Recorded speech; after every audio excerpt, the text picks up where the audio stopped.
Well, welcome back to the One Big Thing podcast. I'm your host, Steve Campbell. Got another great one for you today, folks. This is going to be very cool, near and dear to my heart. For many of you guys know, I grew up playing sports. I was an athlete. I was a Division I lacrosse player, and I've sourced guests from really all walks of life, being in business, being stay-at-home parents, being married, figuring this thing out. But today we're going to really hear from somebody that I've kind of watched from afar, that I didn't really know personally, but was from a mutual connection. And I want to welcome to the One Big Thing podcast studio, Christian Ponder. For those who may not be aware, we're going to take a little bit of time here to let Christian kind of tell you guys who he is and what he's working on for those that may not be familiar. And then we're going to get into a lot of his story and the life lessons that he's learned. So Christian, welcome to the One Big Thing podcast. As I said, for those that may be here championing you, welcome to the show, family, friends that know Christian. But for those that may not know, what should people know about who you are and the things you're working on today? Yeah, well, first off, Steve, thanks for having me on to get to talk a little bit about my story and some of the things that I've learned the hard way or the easy way. But for those that aren't familiar, I'm probably most known for playing football. I was a first round draft pick, played at Florida State in college, was a first round draft pick as a quarterback by the Minnesota Vikings back in the 2011 draft. Spent 6 years in the NFL, beyond that, I been a dad to 3 kids. Married, live in New York City, from Texas, where I grew up, one of 3 boys, and now living in Manhattan, raising 3 kids, still figuring out as we all are. I don't think we ever reached that finish line of having all eternal wisdom, but now I'm also in my day-to-day role. I am the co-founder and CEO of a company called The Post. Yeah. So there's a lot that we're going to be get into. And as I said, if you're a friend of Christian, you've never been on the One Big Thing podcast, I really hope that this is not your last stop, but you'd consider subscribing. Listen to some other incredible people that I've had on this show. We've had everybody from rare disease survivors to Peloton instructors, to people just making a difference in their world and really sharing with you what they've learned along the way. So for many of us, we may not be able to identify with the Christian Ponder because I would imagine most of my listeners have never played in the NFL. Maybe they've been an armchair quarterback, but I want to go through a lot of your story because I think it's really important. I know you're working on a lot of things today, but take us back, kind of as far as you want to. You're working on a lot today, but that story, that journey, being an athlete, playing in college football, again, a pinnacle that many people will never reach, and then even just going into being drafted, which is a dream for most people at whatever sport level you play. What was that experience, like for you? Were you always somebody that saw yourself in the NFL from a young age? And then kind of what was that journey like from you? Because I'm sure there was a lot of life lessons learned along the way. Yeah, I did not, as a kid, envision myself playing in the NFL. I had the dream as a kid to play football at Florida State. It's where my dad played. It's where my mom went to college as well. It's where they met. I went to a lot of Florida State games. It's what we watched every Saturday in our household. So, I had this distant dream of wanting to play college football. It took a really long time for me to even have the confidence that could become a reality. It really wasn't until after my junior year in high school that I thought it was a potential. But I think as we all know, everything in life requires a tremendous amount of hard work and effort and perseverance through the ups and downs. And I was never the most talented kid.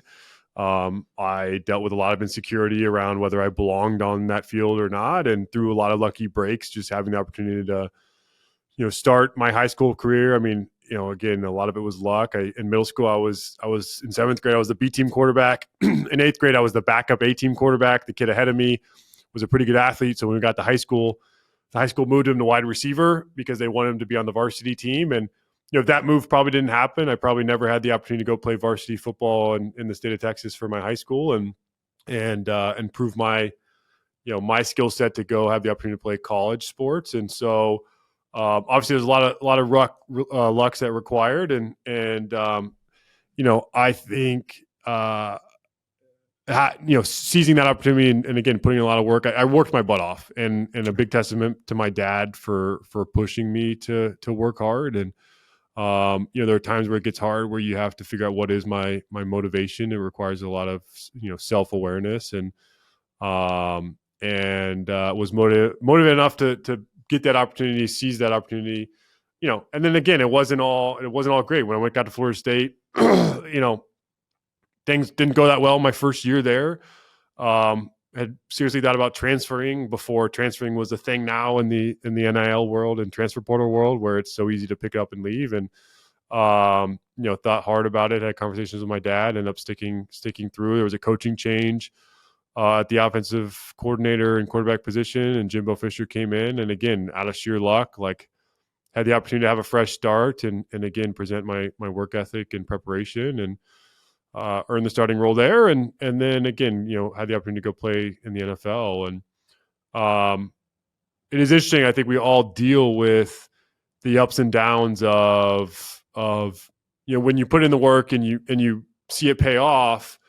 You have a choice, right? Like you can choose to appreciate how you got there and continue to put in the work to climb to the next ladder, or I think a lot of human nature is a lot of us tend to coast. And I think there were definitely times, I think back, where putting in the work, being successful on the field or whatever, lent itself to taking a little bit of a backseat and withdrawing some of that work ethic and kind of just enjoying the fruits of my labor. And especially as you get into higher and better competition, that doesn't work as well. And dealt with some other things, had some injuries in college that to my throwing shoulder that lent basically took away a lot of my confidence in how I threw the ball. I never felt like I threw the football the same. When you lose confidence, I think in anything, it affects your performance, especially the quarterback position. But that was a very long-winded way of answering that that question. No, you did great. And I think what's cool about your story, and we'll get into a little bit of your work with creating the post and what you're doing now, post sports, working with other athletes who also played collegiately or in the professional level. As I said, I think for many of us, it's maybe hard to identify with somebody who's played at the level that you have, but I think it's probably unique for somebody to hear that, somebody like you would say you had some insecurities growing up playing this sport that, for many of us, you're far talented than the average person who can throw a football. So they may not always see, because of the way as consumers, obviously we consume sports. You have the ability on Sunday to turn on the NFL and, believe that you should be able to tell a player how to play or how to make a pass. But the speed of the game, the way at which you're playing with the top-notch athletes, I think we sometimes chalk it up as consumers to, you should just be able to make these plays. You should be able to do this thing. And I think we kind of sometimes remove the human element. And I don't know, in 2024, it's never been easier to be more vicious behind screens, commenting on things like Bleacher Report and hearing about teams that you love and almost treating like athletes like they should fulfill your happiness as a consumer or as a fan Yeah. because they didn't win the big game for you. But you were the person actually playing the game, and you went through those ups and downs. You went through, in the NCAA playing at Florida State, being on a national stage and playing that, and then to the NFL. I mean, for those people today, you lived your life in the spotlight and are now, a dad raising kids. What for you in your journey? I mean, what are the lessons that, kind of you learned in sports that have now kind of transferred into, the roles that you're playing today as a husband and as a father? Yeah, I think the two most important keys of what I learned through sport that applies to anywhere in life, whether it's in business or it's in relationships as a parent and a spouse, is again, just if we boil it down to 2 points, it'd be number one, self-awareness, right? Mhm. Is critical. I think on the field as a quarterback, we were always watching film of ourselves. We were always getting coached. We were always getting instantaneous feedback on our performance. Like if I threw a pick, clearly that was either a bad throw or a bad decision, right? And so, um, how do I identify the things that are going well and have confidence in those things? But how do I identify the things that aren't going well, that are weaker points in my performance, on the field or any area? How do I identify those things? Come up with a clear plan on how I'm going to improve.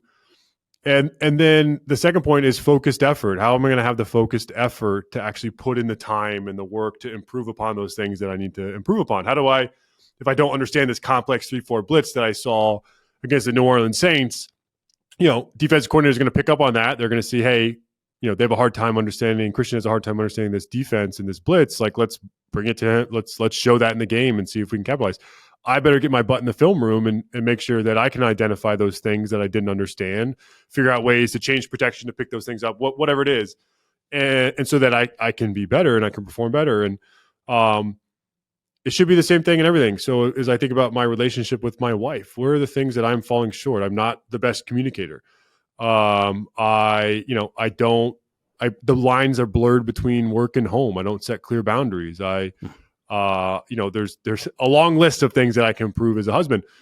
How am I gonna, how am I gonna identify those things, and then how am I gonna have a plan that I'm actually gonna improve upon and be intentional about getting better so I can show up as a better husband? Same thing as a parent. I'm not as intentional. I'm not as present with my kids. I don't find seize every teaching opportunity. I outsource that to my wife. So like, how can I be more present and be better? How do I have an action plan to put in that time and effort and be better? I think it's same in business as a leader. It carries across all all aspects of life. And I say focused effort, right? Like we can work hard, but if we're working hard in the wrong areas, it doesn't benefit us. So finding the specific areas where we need to see improvement and putting our effort in those specific areas, and that pays off.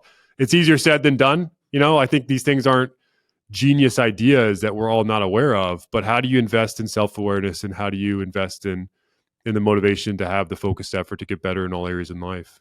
Yeah, and I think this is what I love about this show, right? I just have this unbelievable opportunity. I'm very blessed. I'm very fortunate to have an outlet like this where, I can spend, 30, 60 minutes with a Christian ponder and just talk life. If I caught you on the busy, streets of New York City and saw you passing by, you're probably not going to make time to just talk to me for an hour about life as a dad and kind of what you're going through. But I've interviewed now musicians, influencers, athletes. And I think what's very cool about this space is that they all kind of open up in transparency about the things that they're struggling with, which, I don't know, if you just watch your life from afar, whether it's in sports or in music, there can be an assumption because maybe in your own personal life, you are struggling as a wife, as a husband, you're struggling as a parent. I talk about quite a bit on the show. I think when we all dream of having kids, whether you've ever dreamed about playing professional sports, that might be a moonshot for many of us because maybe you just weren't tall enough, fast enough, weren't athletic enough. But I'm sure there's many people that as they were growing up, imagine themselves as a parent one day. What it's going to be like to bring your first kid home, to be a dad, to be a mom, what your big wedding day is going to look like, what your marriage is going to look like, whether you came from a beautiful family where mom and dad loved each other and you just wanted to emulate that. It's a lot like coaching. We can have throughout our career coaches that maybe were not the best, and we just vowed that if I ever get the opportunity to coach, I'm going to be nothing like that individual. Maybe we had coaches that we loved and they poured into us. They were a player's coach, and we just thought that's the kind of person I want to be. In marriage, I think it's the same way. If you came from a home where mom and dad loved each other, they communicated openly, they were married for years, never experienced divorce, maybe that's the thing that you wanted to so capture and emulate. But maybe you came from a broken family.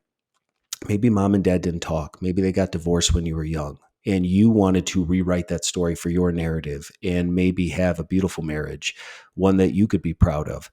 But today you find yourself getting the thing that you dreamt about, having your children, being married, and maybe it's just not experience and expectation. I talk about that a lot on the show. You have an expectation for how you think something is going to go. Marriage is going to be beautiful. I'm going to marry my best friend. We're going to talk all the time. We're going to have fun. It's always going to be great. Things are going to be smooth. And then the actual experience of it, when you don't connect quite well with your wife or things didn't work out. I think what's fascinating is that in your story, being an athlete, you had film study. You had the ability to watch a game and break down what worked, what didn't work well. When things worked well, you had the ability to build upon that. Okay, I'm going to do more of that, which is great. When things didn't go well, as much as it might, be a struggle to watch yourself on screen and be like, darn it, why did I make that throw? Nobody's going to blame you, Christian, when you got 300-pound linemen that can run 4.340s coming after you. None of us have been in that level of pressure. I think we can sometimes be in the thick of being a parent and being married and assume that we're facing pressure, but you experience real pressure on a sports field. But you did have the ability of practice. You did have the ability of watching film. You did have the ability of having teammates and accountability and coaches that specifically worked on your skill set. When you're married, there is none of that.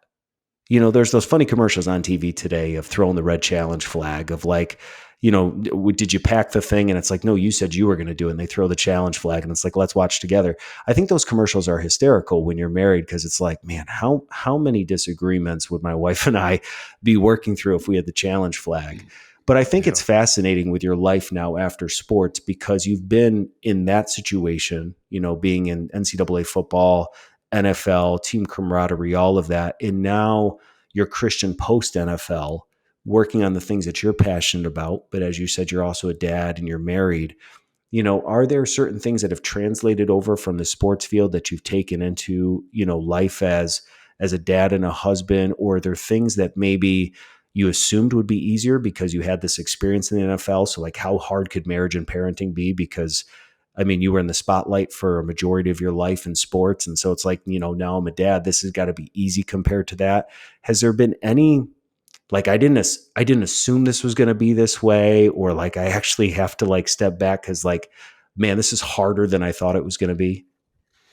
Yeah, I think everything tends to be harder than we think it is. I think we downplay often in our expectations how difficult things are going to be. I think especially in today's era of social media where everything looks great, you know, on the outside, and as you compare your life with someone else's life, and if all I'm doing is looking at Twitter and Instagram and whatever social media outlet that you spend your time on, um, everything looks easy out there. And I can't remember who I heard say this, but um, and you talked about expectations, but that pretty much every issue in our own personal lives can be traced back to unmet expectations, and whether that's intentionally led expectations that were lied about, and it was intentional to create a impossibly something that could never be met.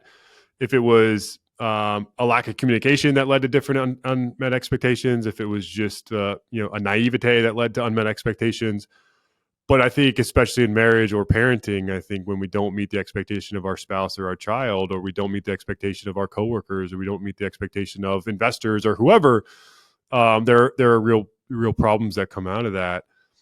And so same thing with performance in sports, right? Like I had to meet the expectation of being a first round draft pick. There was a lot of pressure that came with that, and figuring out how to deal with that.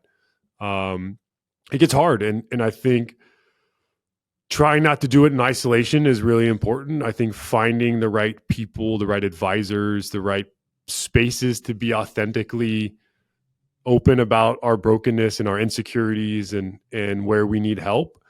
I think that's really difficult. I think there are two things going on. It's interesting, right? Like I think there is this rise in conversations around mental health, and that it's okay to not be okay. But it almost seems like they're great taglines, and there's some like social media play to talk about our brokenness that's still for likes and not necessarily for true authenticity and growth. That'll preach. Um, yeah, and so Okay. how you have to find the right avenues to do it. And the other thing I've learned too is, you brought up the insecurities of, I brought up insecurities before, and yes, you're right in the sense that I was insecure on the field as a football player, but I'm insecure in all areas of my life. I've grown up as a very shy kid. I think that shyness was rooted in insecurity and being afraid to be authentically who I was in front of other people. And like I made my younger brother go ask for ketchup, McDonald's, because I was too afraid to go do it. And I think one thing I've learned is I look back on my life, the areas where I have the most regret are all rooted in insecurity, right? The things that I wish that I did do that I did not do, the barrier for me of doing those things was rooted in insecurity. I was too scared to do it. I was afraid to fail. Or the things that I did do that I wish I didn't do, I made fun of the other kid, the dumb joke, the immature moment of doing whatever. I did those things out of insecurity to be the funny guy, to get more likes, and so what is, and with the help of my wife, like what are the real roots of these insecurities that I feel? Why do they manifest in the way that they manifest? And again, it goes back to investing in the self-awareness key, part of it. And I went through, when I was done playing, as I was transitioning out of being a football player to figuring out what was next for me, spent a lot of time in the self-awareness process of, doing the Enneagrams and Myers-Briggs and talking to people and, just trying to figure out who I was and how I operated. And a lot of that work was tremendously helpful. Again, it's one thing to get that information. The next step is, what do I do with that information that's actually beneficial? And I'm still working on that, right? I've got great information. I've done some of the work. I haven't done enough of the work to come out on the other side of it better. I don't think that work ever ends. I don't think we ever arrive to that moment, but and I'm still trying to find the right resources and tools that are helpful. But I think when we invest in that self-awareness part of it, we at least have a roadmap, or then can create a roadmap that, helps us to be better husbands or spouses and parents and leaders of businesses and, again, all areas of life. Well, you don't normally think of professional athletes being shy or introverted, right? You normally Yeah. think they're the charismatic team leader, team captain, take life by the horns.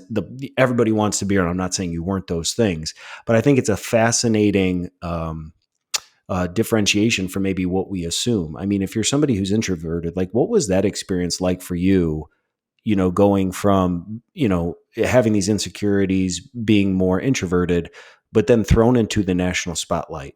As I'm sure you were recognizable around Florida State's campus as the star quarterback, and then you get drafted in the first round of the NFL. I don't know. I can't remember now in my brain if you were in New York City for the draft that night or if you were at home.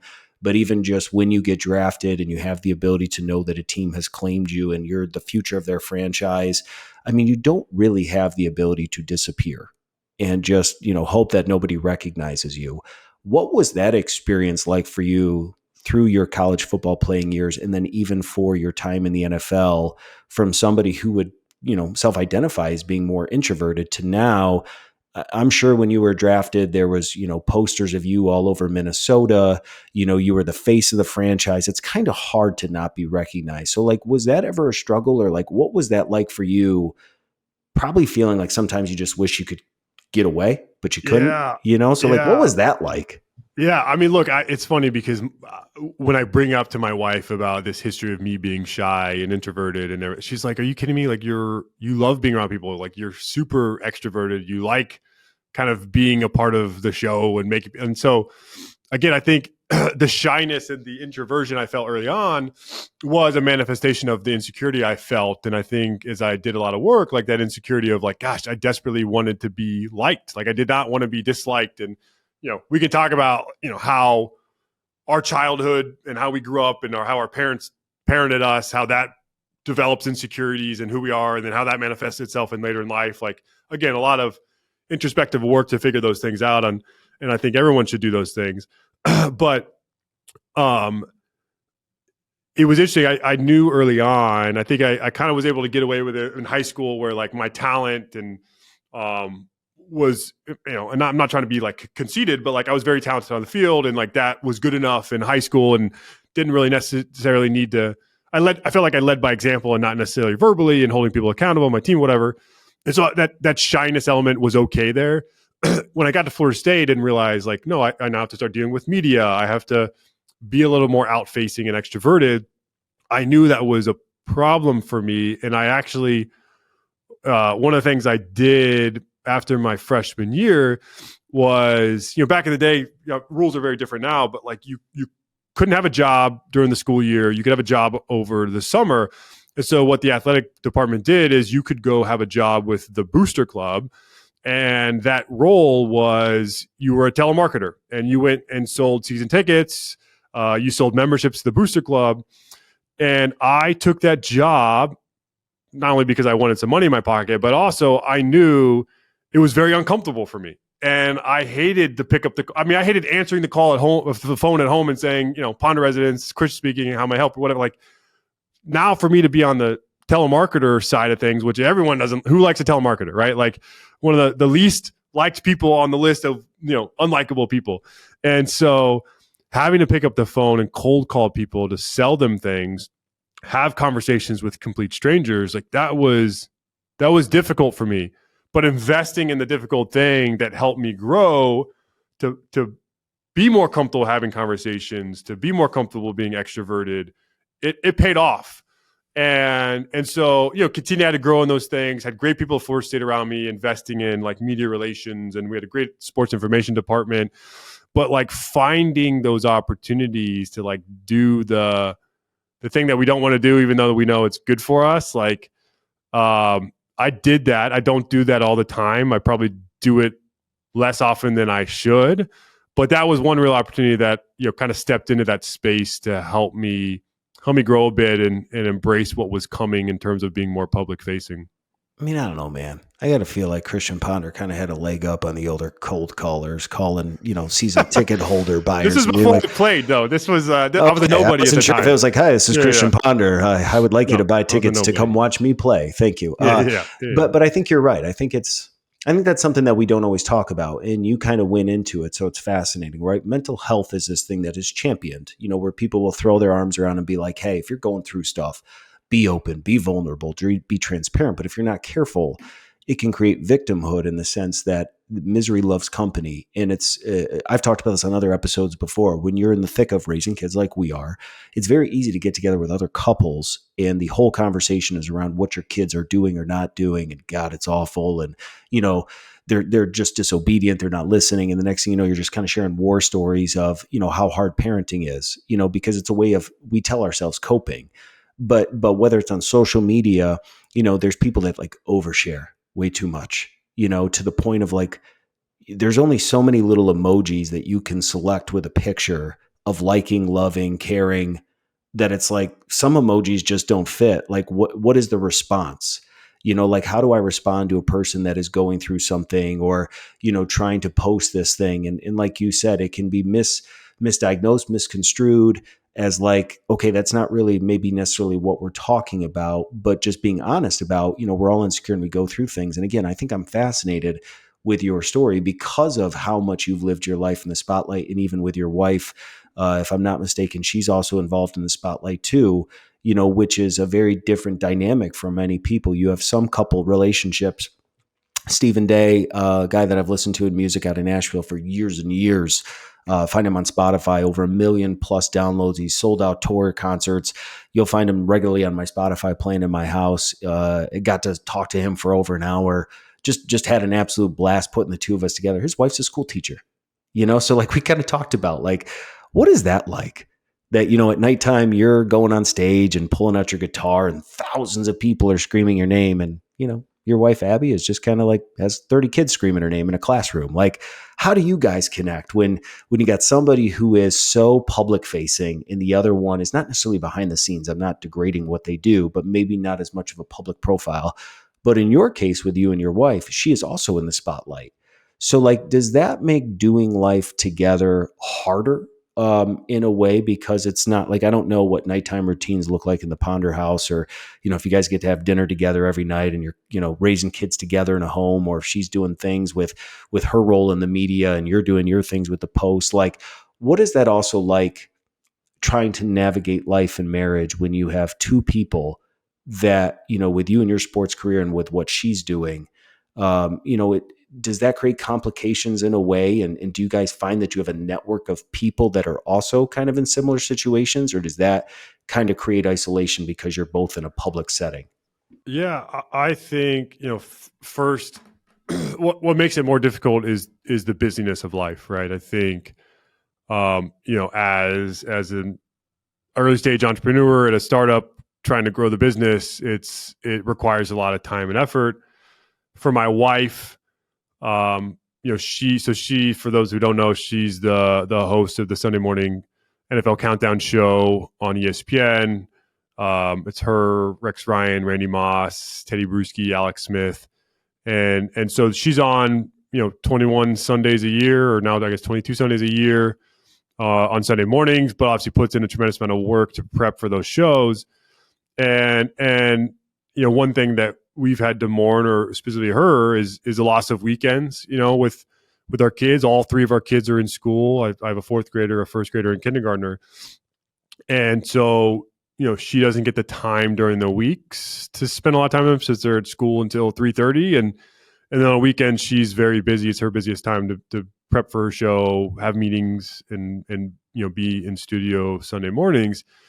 Fortunately, once the season's over, the football season's over, we get those weekends back. But it's 22 weekends a year that she doesn't get to have with her kids, and that's tough. And so for us, it gets tough where it is the busiest of life of, we have to be more intentional to carve out time for us. And I am not good at this. I am not a great planner. I am not, every year we try to create a theme, or at least each one of us tries to create a theme for our lives for the upcoming year. And so my word for 2024 is intentional.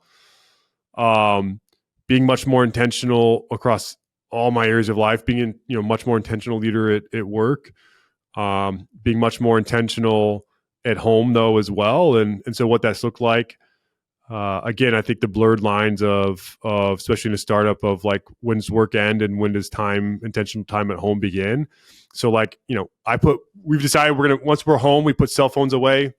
We installed a landline for the first time I've ever as an adult, and basically Get those communicating cold out. calls back, Yeah. But it's like, look, if you need me, I don't feel like I need to have my cell phone on my pocket at all times. I don't need to have my Apple Watch on at all times. Like, if you need me, call my house line and we can have a conversation.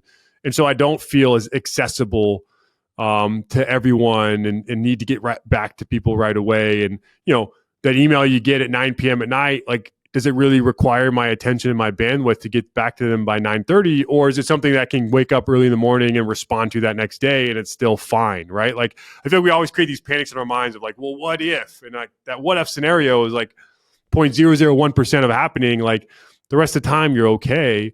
And so, we also, for me, it was so easy to grab my laptop while I'm at home and sit on the computer, or, sit on the couch on the computer while being with my kids, while watching TV, and like devoting, splitting my attention to all these different things. And what we're going to do now is like, we're going to install a desktop computer. So if I need to spend time at work while I'm at home, like intentionally sitting my butt down at the desk in front of a desktop computer, signaling to my kids, I can't be present with you because I need to get some work done. Like, that takes intentionality. And so going back to the conversation of my marriage, like, how do I be more intentional of carving out the time and space to have conversations with my wife, to spend, one-on-one time with her? And again, I haven't been good at that. It needs to be better. We've both been super busy. That comes at a cost. And so it's, again, one area where I'm self-aware of, okay, how do I get better? How do I manage my calendar better? How do I, do I need to actually create a calendar invite with my wife to say, hey, we're going to spend 50 minutes talking on Tuesday night. Like, I'm trying to find solutions to be better at that, but it's definitely an opportunity of growth for me as a husband. I just love the Ponder residence at this point. We got a landline. We got a desktop computer. Christian's back on MySpace, and you can find him on AOL chat. We're just going straight back in the day. But that's fascinating, because that was something kind of with my wife and I, for those that may be a fan of Christians but don't know me from the next person as a guest, was a host of the show. My wife and I have an 8-year-old son. He was our New Year's baby, so he just turned 8.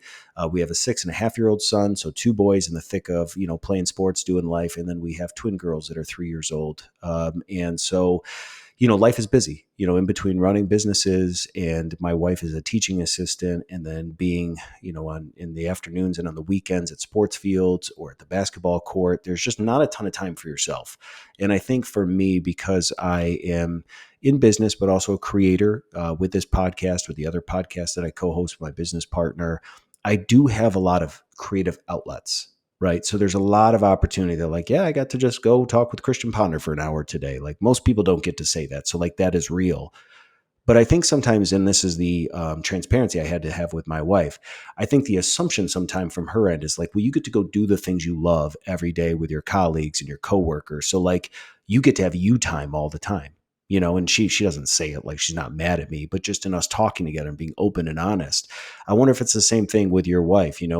When names like Rex and Randy get popped up, for most of us, those are like regular people that just kind of like work with us. But like, you're talking about Randy Moss and Rex Ryan and like bigger than life, personalities. she gets to do that, on the morning football edition and being like, that is an outlet for her. But there's probably still just honestly time she would love to have for just herself, where the camera's not on, where she's not having to work. And so one of the things that my wife and I, closing out 2023, being honest about 2024, is that we were really focusing on in the last year, like trying to have date nights. Like that's really important. Like, let's find a sitter. Let's go spend time together. We love each other. You're my best friend. Yes. But we weren't doing a great job of carving out time just for ourselves as individuals. And one of the things that I've talked about all the time on this show is that we have multiple layers as people. At the end of the day, I'm Steve, you're Christian. We're just two guys trying to figure out kind of who we are as people, dealing with our insecurities, dealing with past failures, dealing with thoughts that come to our mind where it's like, where did that come from? And like, if anybody only knew what I was thinking about. So like you're working on your own stuff. And then you're married or you have a significant other. And now you're like trying to also carry their burdens and trying to meet their expectations and trying to make sure that they feel fulfilled. But then you bring kids into the world and you have disruptions and you have things that happen to you and like trying to make sure that they have the best life and they had a better life than you had. And, that you are the most endearing parent that you could be, because maybe in your life, you wish your parents were different, and, or however it may be. So there's multiple layers to all of us. But what my wife and I really looked at is like, man, we really don't like take time for ourselves as individuals. And it seems selfish to be like, it's hard when you're in the thick of life to come into a busy home where maybe things are a little busy. You've both been working, and look at your spouse and be like, hey, can I go out for a couple hours? Right. Because the idea is like, we're going to carry this thing together for the rest of the night and be parents and get the kids to bed and do all that stuff. But my wife and I really realized like, man, we got to get some time on the calendar and like scheduled time where every month we each get a couple hours that night to go do whatever we want to do, whether that's to go to the gym, go sit at a coffee house, connect with a friend, because we're so enthralled as being parents and being married doing those things that there isn't always the time and space to take time out without feeling guilty or selfish. That like, I'm not saying I need this time because you're a bear on me, but I just need time to go work on skills. I need time to just go get refreshed and get renewed so that I come back in. Because again, if we're not careful, you can go from building a business, you can go from being on TV, you can go from being a podcaster, you can go doing all the things that you do that make you who are as you person during the day. And then you come home, and the only time you might have is that 15, 30-minute, hour-long drive, depending on where you are home. And then you come home, and then it's like, the job's not done. The actual job is actually just begun, because now you're a parent and your kids are looking up Yeah. to you. Yeah. And, like there's a podcast that my wife was listening to, which I love. And then she bought me a book for Christmas, which has just really helped me. And it's a podcast called Dad Tired. Jared is the host of that show. And it's just been a really good book for me. It's called Dad Tired. So you look at the cover and it's a picture of a guy with a beard, but the mustache is just slightly off. And this whole book is basically just like, man, being a dad's really hard. There's a lot of moments where we all blow it as dads. We're not necessarily available. We're not fully present. So our kids want our attention, but we're on our phone doing something, responding to a thing that we think is important.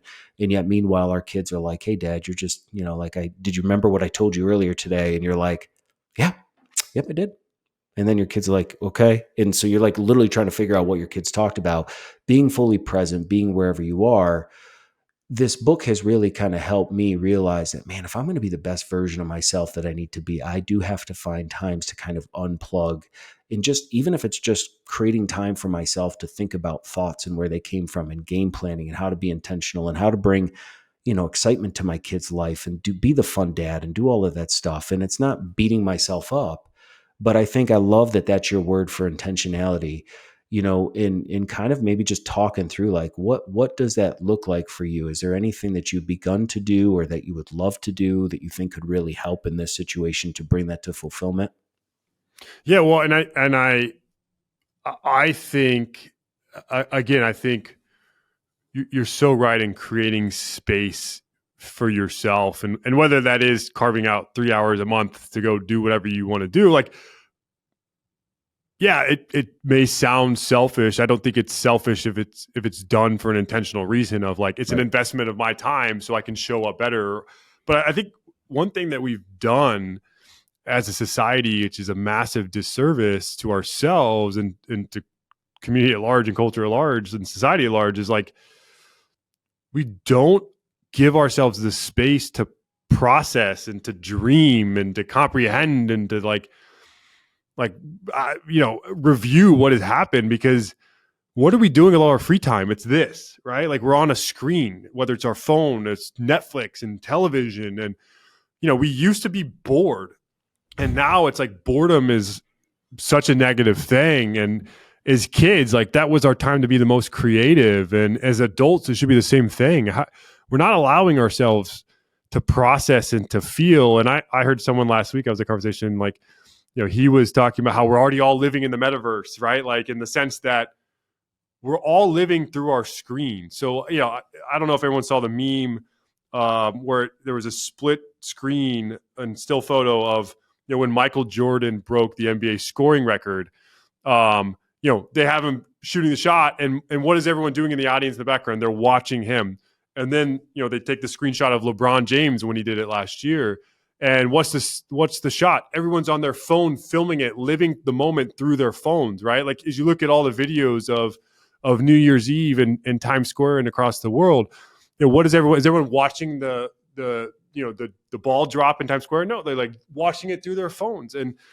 And so like as we sit down and we're bored on the couch, are we thinking about our day? Are we giving ourselves the time to process and think about those opportunities to get better, or what happened, or what am I feeling, or to plan, hey, what can I do for my wife this next week? How can I help? We're filling our time and our minds and our bandwidth with Twitter and Instagram and news and television. And like, gosh, I think you have to give yourself time to be bored. And so for me, I love time in the mornings before my kids get up. I love having the time to just spend an hour or so reading and praying and processing and planning and just having quiet time to myself. And, I realize like, this year, like that time is sacred. I really enjoy that time. It helps me to have my best day. Drinking alcohol, which, I like a good beer and a good cocktail, but like that made it difficult to get up early in the morning and have that time. So right now, all right, let's try out giving up alcohol for a time period and see how that plays out, and being intentional on like, I want to have that time, and alcohol took that time away. So like, let's change it and see how it goes. Again, putting my phone away, having a desktop computer, like turning the TV off in the bedroom and spending time reading, right? Like getting back to reading and investing in, it's not like, Steve, you brought it up, like, it's like, how do we get back to the 90s? How do I live in the 90s again? Where it's like, we don't have all this access. We're not so distracted. All these things aren't pulling our attention away from each other. Like, and we've so willingly handed it all over to everyone. Like, I just think if people actually process what was happening, that people, all these devices are monetizing our focus and our attention, and they've made a tremendous amount of money off of it, and they've made it intentionally addictive. Like, I think we would all be a little more upset and hopefully be a little more intentional in how we're handling our time and our focus and our energy. But I think we've all just handed it over, and we've been completely okay with it, and it's costing us. And I don't think we're realizing how much it's costing us, and I don't think we'll realize that for a long time. But like, when you get to the end of your life and you think back, man, I spent 4, 5, 6, 7 hours a day on my phone. Like, I guarantee you're going to want that time back. And yet, again, we don't give ourselves the time to even process how we're spending our time because we're so distracted. Well, I got to imagine for you in your world, because of your background and, being very recognizable to people, whether they know you with a helmet off or not, I'm sure there's people wherever you go that want to talk to you and kind of relive some of their favorite moments. And like, what does that look like when you got your kids next to you and they want your attention and somebody wants to talk to you? And, I'm just thinking about what you were sharing in your story, Times Square, the balls dropping, rather than fixing on that moment and being fully present. We're taking a picture of the ball dropping, posting it on social media, and then corresponding with our phone to see how well it's trending. Yeah. So it's like, dude, rather than just, and I'm guilty of this, when you're creating for sure. I content, think we all are. when you're running a business, like you want to see the fruit of the thing that you're doing take off. 100%. But again, it's a double-edged sword, because if we're not careful, like that was my big word. Faith is the biggest part of my life too, as well. I spent a lot of time in 2023 trying to manufacture blessings. And if you're not a person of faith, I'm not trying to confuse you. I believe that there was a purpose to me starting this podcast. I really believed it from the bottom of my heart, was to help inspire people, one person, That's what I told myself. That's what I believed the mission was. One person. But I got distracted. I created content. I had people from all different walks of influence, some more influential than others. And I thought that if I have this super influential person, that it's going to reach tons of people. And what happened was kind of like in my life, the Lord kind of laughed and was like, okay, release the thing. I released a podcast and it didn't do as well as I thought it was going to do. And rather than just being super intentional with my wife and my kids in the moment, I was more like downcast because I was like, I don't get it. And it's because my heart was in the wrong place. I wasn't fully Yeah. present. I wasn't doing it for what I said I was going to do. And I think maybe that's where the rubber meets the road for many of us as people. Experiences, expectations, some of the things we talked about. Um, we hope that when we chase a dream, when we chase a vision, we're going to be a certain way, and we tell ourselves that all the time. If this just happens at this season of life, we'll be happy. If we just get money, if we just get a new opportunity, if that new job comes, if the business, the post takes off, then things will get easier. And then you get the fruition of what you've been believing for, an NFL career, whatever it may be, and it's just like, womp womp. Like the experience I actually went through didn't match what I had hoped, and like, what do I do with that? And so this is my time to look back. And I had to sit my wife down on New Year's Eve, and I just opened up to her and I said, Steph, I failed. I didn't cheat on you. I didn't leave you. I didn't, bash you around the community. I didn't give you everything I had. And she was like, it's okay. And I was like, no, it's not okay. I was like, I was more concerned personally. I'm kind of opening up here for a lot of you listening to the show.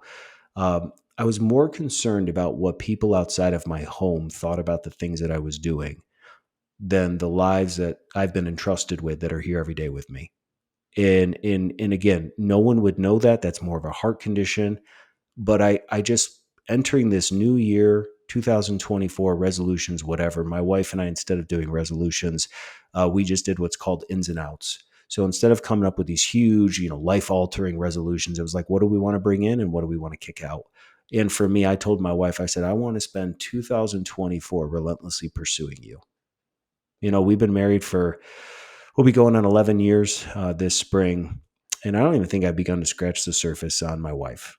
I think it's very easy when you're in the limelight, whether you're doing media stuff or building a business, you can become addicted to the thing that you're building and almost chase after that by neglecting, not intentionally, the people that have been put into your life that are there to build you and build your foundation. And I just told her, I said, man, I dropped the ball a little bit this year with you. And I want to just get back to the simple things, whether it's a desktop and a landline. We have not gone that far, but just like, man, when I'm home, I just want to be home. Like if I release a piece of content, I don't care what it does. I want to make sure it's done well and it's done with excellence. That's for sure. But if I release something, like I just want it to take care of itself. And I don't want to worry. And again, that's maybe different for me, but even in your world, running a business and with your wife being on TV, you guys don't always probably get that time and space to just kind of like duck away and figure it out because everybody wants to know, Christian, what do we do now? What's the next step? I mean, I think what's also fascinating is your life after the NFL. I want you to talk a little bit about the post and maybe what the vision was behind it, because I know you're doing a lot of work with people that have been in sports and athletics that are trying to build their personal and professional lives. So why don't you kind of take us through what the vision was for the post, what it is for those that might not be aware? Because I'd love to kind of tap into what you've been learning dealing with other human beings and their stories and what they've gone through. So help us understand, what's the post all about? Yeah. Well, the post is really, look, it's a private membership network for athletes turned business leaders. Our definition of athlete is anyone who played NCAA sport. We don't care Division 1, 2, or 3, but our thesis is if you played at that level, it's an identity that stays with you, a mindset, an operating system that stays with you for the rest of your life. And as humans, we're built for community, right? We're built to belong uh, to being a part of things that are bigger than ourselves and relying on those people around us. I mean, I think it's been a common thread in the conversation that we've been having about finding those opportunities and those people and those communities to plug into and those networks to plug into that we can serve, but also that we can tap into to elevate ourselves and hold us accountable. And it's what it's what we had when we played sports, right? You had this really organic, community to plug into in the locker room and the team, where you had teammates that held you accountable, that you used as a resource and had great conversations with and spent a lot of time with and worked really hard alongside, and it picked you up when things weren't going well, but you had a really great community within that locker room. You had coaches and resources and trainings that were all there to make you the best athlete as possible. And then suddenly, like, that disappears overnight when you hang it up. But that identity and that mindset and that operating system does not leave you. And what we saw as we started studying athletes in life after sport, I think everyone hears about the bad numbers, right? All these athletes who turn broke or become broke and divorced after so many years of time in the NFL or the NBA, or basically, like, it's all downhill for athletes when sport is over. But actually the data is the exact opposite. Being an athlete is a massive competitive advantage when it comes to life after sport, because of the developmental tool that sport is, and developing tremendous work ethic and competitiveness and humility and drive and perseverance and commitment and introspection and all these things that are really transferable to business. So if you look at the data, 52% of women who played NCAA sports, 52% of women in the C-suite today played NCAA sports. 15 last 21 U.S. presidents played NCAA sports, and outsized number of Fortune 500 CEOs were college athletes. So it's, college athletes only make up 1.5% of this U.S. population. That's a pretty tremendous outperformance. And so for us, seeing the opportunity and the own void in my life once I hung up the cleats of not having access to this community anymore, that really my tribe, the people I have the most in common with and connect really well with, and make me a better version of myself, not having access to them, I just couldn't accept that anymore. And so decided to go build something to bring that group together and operate as my own team. I built this out of selfish ambition, but how do I recreate that team and locker room? And now it's much more about business and sales calls and performance in a boardroom than it is about performance on a field or a court or a pool. But how do we build that same ecosystem that we had previously, now in an entirely new way? So that's what the Post is. We launched back in April of 2023. Opened up, going to have two things. We have a professional network side of things that takes a lot of inspiration from things like YPO and Chief. Do cohorts, professional development resources, but it's really about the people in the room. And then a social side of the things where we open up kind of our first physical space, what we call our clubhouse, which we opened in New York City in end of September. And hopefully it's our first of many across the country. And just saw the void of my life of not being a part of it. And so how do I create a solution for myself that fortunately has been has found relevance in other people who shared the same journey as me. Yeah, and I know you got the clubhouse there in New York City, but if I'm not mistaken, the Post is open to ex-athletes across the country. So I would say if anybody is interested, we'll put some information in the show notes about Christian, how to get in contact with him, put the Post website in case you'd like to follow, because you're right. It's good to connect with other dads. It's good to connect with other moms, but even just like-minded people, whether it's sports or it's skills. One of the things that I have is creating content. Man, I'm flying blind a lot of the time. I mean, I'm literally working on the airplane. I'm flying at the same time. And, even when you and I came on, it's like, man, what mic you using? I just pick people's brains because there's not many people I can turn to in my life and be like, what mic you using? You know what I mean? Yeah. It's like, I'm trying to create this thing and building skill sets. And so I love this idea of the Post and having this camaraderie, this community. And that's never been in my mind more needed, which is, it's great to have social networks. Don't get me wrong. You can do a lot of incredible things. You can encourage a lot of people. Your post of your kids, that picture could bring, delight in life to somebody who's just in a hard place. For me, I use social media more so to post inspirational things of, don't give up. You were created on purpose for a purpose, just stuff that it comes to me and I'm like, I don't know who this is going to. And I post it. And the next thing you know, I'm either out and about or I'm at church or I'm somewhere and somebody's like, hey, I appreciate you. And I'm like, why? What happened? And they're like, I don't know if you remember this, you posted this thing. So social media can have a lot of good. Obviously, we're all aware of maybe a lot of the bad things on social media. But then there's something too about, man, just getting together physically in proximity with other individuals that are like-minded or gone through some hard stuff. And I got to imagine in your role kind of leading this group, you had the ability to chase a dream, The career wasn't necessarily cut short early on through injury or anything like that. Like in my world, I tore my ACL in high school. My college career never really took off, even though I had the ability to suit up and play Division I lacrosse. I never got to really fulfill what I saw in my mind, what my physical body wouldn't allow me to have the ability to do. And so, but I still had a lot of those disciplines and things. But you actually got to go through and get drafted and play in the NFL and, live that out. But like, has there been anything that's maybe been an interesting finding? And why I say this is like, I created the one big thing because, as you and I had spoke about before we came on, I just got to a place where, man, I was so overwhelmed with the roles and responsibilities as dad, as a husband, leading businesses, trying to meet and cater to other people and encourage them and use all the gifts I've been given. But man, there was just a weightiness to all of that. And I didn't have many people that I could talk to about it because they were like, what are you talking about? And just there was times where, man, you just felt like crying. You felt like just, am I a shell of myself? Am I lying? Am I dealing with imposter syndrome? Have I been telling myself for all these things, like these years of like who I am as a person, and I'm falling short with my wife? I'm not the dad I thought I was going to be. And I just felt this moment in my car by myself at one of, I don't want to say the lowest point, but just a very low point in my life. I had just gotten off the phone with my dad, just kind of opening up to him. And I don't know what it is, man. When I need a word, I just go to my dad.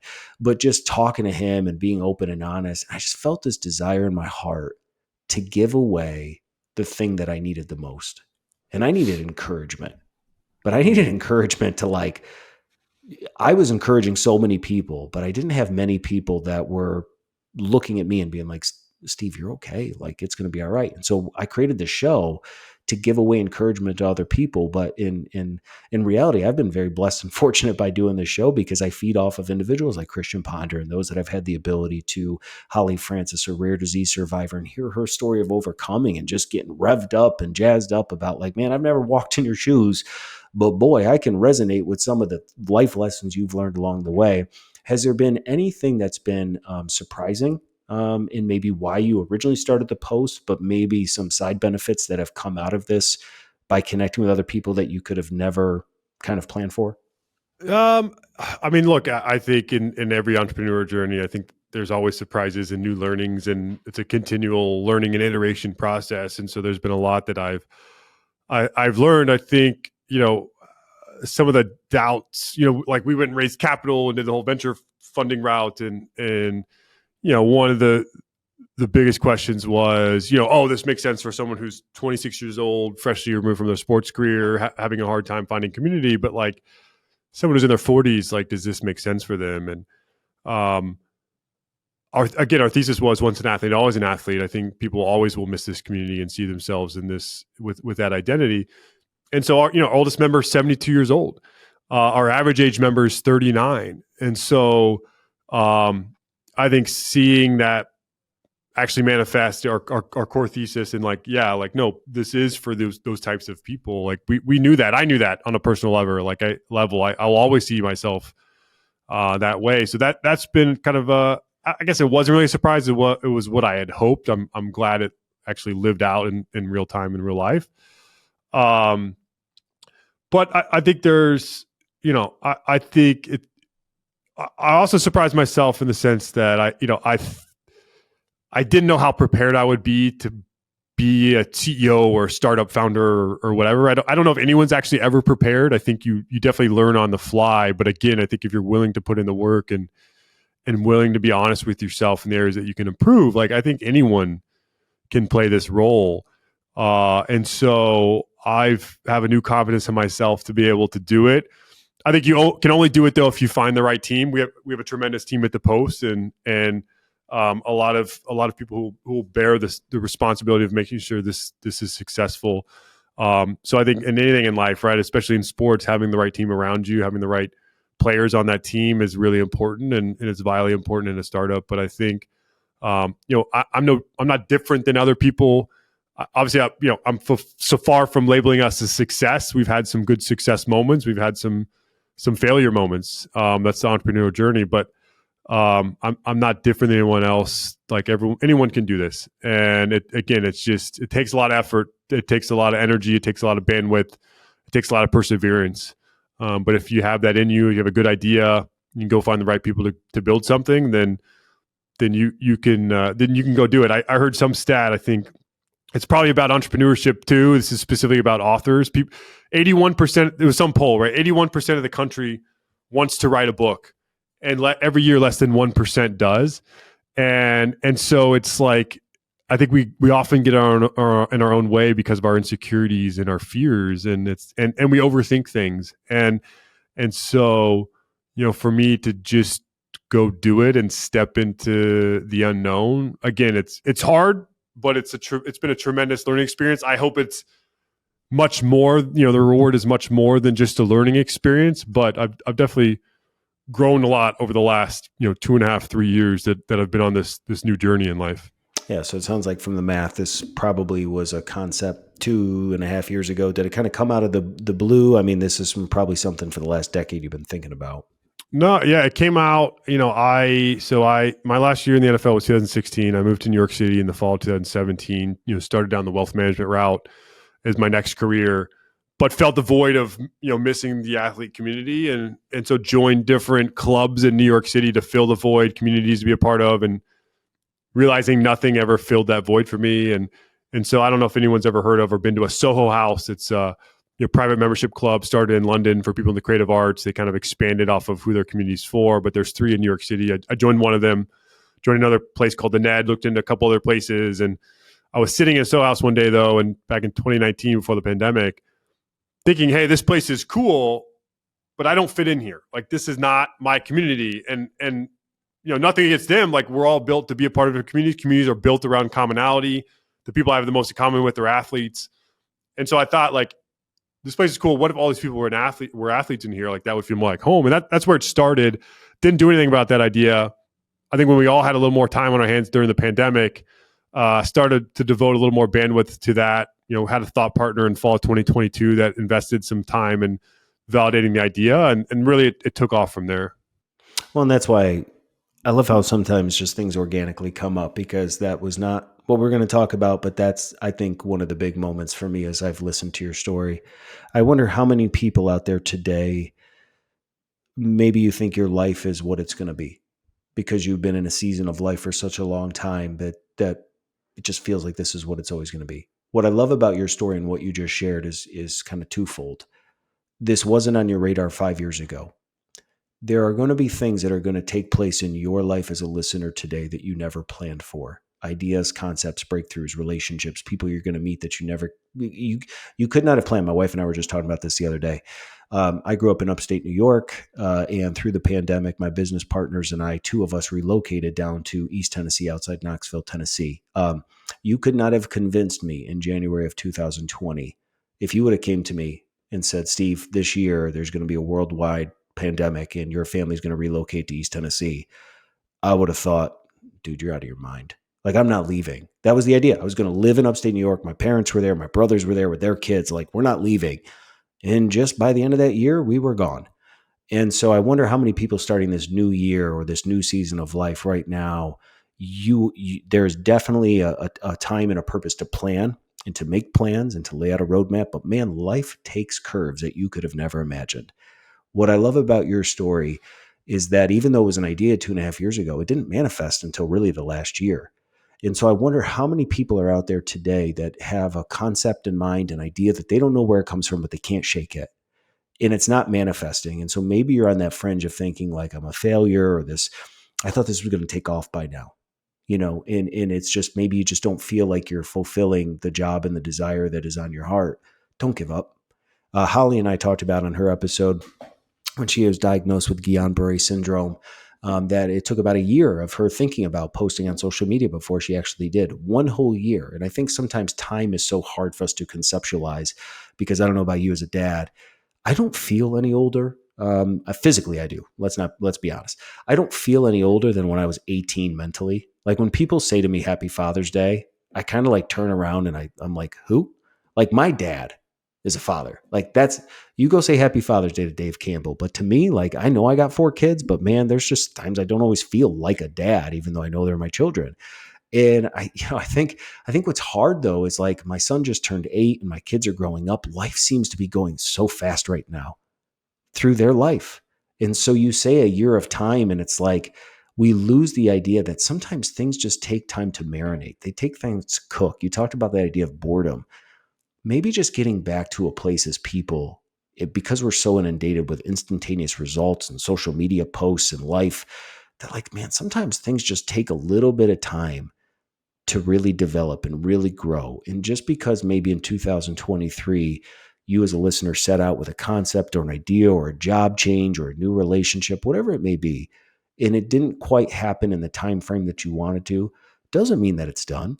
But I think that there's always learning opportunities for us to really reflect. And that's one of the things that I think has really transformed my life, is giving the ability to look back on my failures, my successes, and say what went right, what could have been better. Again, like you talked about at the beginning of this episode, we don't have film study, right? I can't go back and watch last night's dinner table, how I respond and be like, darn it, Steve, why did your kid was trying to tell you the story about school and you just didn't pay attention. Like, we don't have that as people, but we do have opportunities to really grow and develop. And so I think what's awesome, and I'm going to give you some time here to start thinking about your start, stop, continue, because we'll bring it home here for this episode, because you've given me more than enough time today, is just there. You in your life had life after football, and now you're making such a tremendous impact because of, more so, you recognize that there was a need in your life. You took the route of going to Soho and going to join these social networks, and you knew something was missing, but you did something about it. But the thing that you did about it took a little bit of time for it to come to fruition.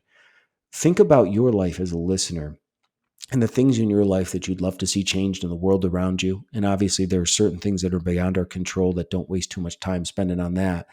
But if there are certain needs in your life, like with Christian wanting to start a social network, with me being like, man, I don't know, I'm going to go start this interview style podcast and just see if we can encourage some people. The outpouring of success that I hear, that's not an analytic, that's not a number, but just guys that come up to me and people come up to me and they're like, man, that last episode rocked me. That's what it's all about. I wonder how many things we are cutting short, dreams we're cutting short, visions we're cutting short, because time has almost robbed us of the ability to let things marinate and cook through, because everything has to be so instantaneous. So, um, who knew, bringing this thing home at the end? If you're interested in the post, go check it out. But I love the fact that you, Christian, have created something for yourself post NFL. Because I think, too, nobody, to encourage you a little bit, nobody would have behooved you if the career maybe didn't turn out the way that you wanted to. Maybe you didn't play as long as you wanted to, or didn't have the numbers, but you've still done something with your life that's remarkable, right? You're trying to be the best husband you can be. That in and of itself is remarkable. You're reflective enough to trying to be the best dad. That is something that I would encourage you in. But now it's like, man, there's this community calling that you also have, where you're giving space to people that without you in creating this post would have never had a place to come. So just what would that look like for all of us as people if we created spaces for all the hurting people and all the people that are going through stuff, where they just knew, man, when they get in a room with you, Christian Ponder, like, their life changes. Like, that's my goal in life. And so, never know where these conversations are going to go. They always go exactly to the place they're going to go. But I love your story. We'll put notes here in the section for the post, and if you're interested. But if you're new to the One Big Thing, one thing that I love doing with guests at the end, this has become a fan favorite, is I take guests through what I call start, stop, continue. It's just an opportunity for my guests to share one thing that they want to start doing. And you've kind of done that in some of the show. One thing they want to start doing, one thing they want to stop doing, and one thing they want to continue doing. So I will turn it over to you. You can go in whatever order you want. Just give us as the listeners the ability to know which one you're working on, and feel free to take away. Yeah. So look, the one thing I want to start doing is it's actually I listened to a podcast this morning, and I cannot remember who the guest was on that brought up this concept. But I want to start being. He talked about this as a business leader, but I think it's a leader at home and everything else. But as a business leader, are you a reward centered leader or are you a responsibility centered leader? And those who are reward centered, I think that really talks to our insecurities. It's much more about, what do I want to do? What's going to make me feel good today? And it's much more about the feeling. And I think, especially in today's society, I think we've let feelings lead the way on on our decisions and kind of all areas of life now. And it's feelings, even though feelings are all fleeting and we know that, except we just all want to feel good. Um, a responsibility centered leader, it's much more about what needs to be done. What's required? Am I doing the thing that I know I don't want to do, but it's required for the good of this company, for the good of this relationship, whatever. And so there are 5 things that were broken down to see whether you're reward driven or responsibility driven. And responsibility centered leaders do 5 things. Number one, they have difficult conversations. That are required, right? For the benefit of that person, for the benefit of that relationship, for the benefit of the business, having the difficult conversation that leads to a better outcome for all parties involved. And who likes difficult conversations? I definitely don't. I would much rather, abdicate that responsibility to someone else or not do it at all, especially someone who deals with the insecurity of being disliked. But it's necessary. And so do you have the difficult conversation? Are you managing your direct reports, right? And this speaker broke it down to, do you know what they're working on? Are you making sure that they know you're there to assist them? Are you helping them set goals, and are you following through with them? And whether that's direct reports at work, or it's my kids, or it's my wife, am I actually having those conversations and helping them? And if not, again, I'm not being intentional. It's much more about me than it is about what I'm responsible for. The third thing was building your team. You've got to invest in building your team and managing those relationships. The fourth was repeating ourselves. I think a lot of us don't like to repeat ourselves. We feel, dumb for having to do so, but it's about clear communication. Are you willing to repeat yourself to your kids, to your wife, to you people at work? Or are you just, you don't want to do it and it's not necessary, or even though it's necessary, I don't want to keep repeating myself. And the last thing, are you running great meetings? Are you effectively spending time together that benefits, that's valuable in that 60, 90, 30 minutes, whatever it is. And how do you do that? But again, I think in marriage, am I creating actual intentional time with my wife, with my kids? Am I running a great meeting with my kids? And, I fail in all 5 of those areas. And so one thing I want to start doing is how do I start being more responsibility centered at work, at home, do the things that are required and not just invest in the things that I want to do, even though, when it's hard to do those things. What I want to stop doing is my personal goal is I want to stop using a smartphone. Again, some of the conversations we had before about being intentional and not outsourcing or shipping away our focus and our attention to other things and being more present in the moment. I want to get away from the smartphone. And so, getting back to living in the 90s, how do we have a phone that doesn't zap or take all of our attention away from everything else? And, I know that means creating solutions again around work and email access and all those things. And again, we talked about having a desktop and all those things, but that's what I want to stop doing. What I want to continue doing is, again, I think giving up on the screen time. I want to continue reading more. I've learned so much more reading. I'm a person who's a nonfiction reader. So right now I'm reading Every Good Endeavor by Tim Keller and just again, talk about intentionality at work. And I want to continue to learn and push myself. And I think reading is a good avenue to do that. And again, it helps manage our focus. We're losing our attention spans. And so how do I invest in getting my attention span back as I shed the things that, have cost me that? Well, I think that's, again, what I love about this show is for those, guys that obviously watched you play your career. I remember watching you on TV, and now it's, just kind of surreal having the opportunity to talk with you. I think the assumption is sometimes we just get lost in the roles and responsibilities that we have, that there's a longing and desire to want to be a Christian Ponder, to want to have success in the NFL, to want to have money, to do all those things. But I think what I love and what's been fascinating about listening to you, this and show, is you're a human being just like all of us. And I think that's maybe where the breakdown comes in society today, is it just feels like, man, sometimes just we feel like nobody can identify or go through or understand what I'm going through as a father, as a husband, as a spouse, whatever. But you've done a masterful job of, I think, just being honest. It's probably rare that you hear somebody in your role say, I failed at really all 5 of these things. We're not faking it. We're not just giving you what you want to hear. And this isn't just all about, success podcast, but it's about being real, being honest. And it's one thing I've talked about on other episodes. I think sometimes we have enough resources to do something about something in our life. And if that's you, I would challenge you. If you have all the information that you need to be the best dad, the best husband, the best wife, the best coworker, then go be it. No more excuses. But if you're like, honestly, I'm going to raise my hand and say there's just certain details of certain aspects of my life where I want to be better, whether it's taking care of my body, being a better parent, but you just don't have enough information to make a life change or judgment, then you got to go seek some resources this year. But like you said, you got to carve some time in your life to be able to do that, because if you're not careful, all the roles and all the responsibilities that you play will just kind of commingle, and you'll be no farther ahead at the end of this year than you were last year. So Christian Ponder, man, thanks for rocking our world. Thanks for being honest. Thanks for being transparent. Thank you for being on the One Big Thing. Hope this has been a great experience for you. And again, for anybody that's been on here to champion you, from your family, your friends, the post that wanted to listen, hope that it's not your last stop. So again, Christian, thanks for being a guest on the show. Yeah, appreciate it, Steve. Thanks for the time, man.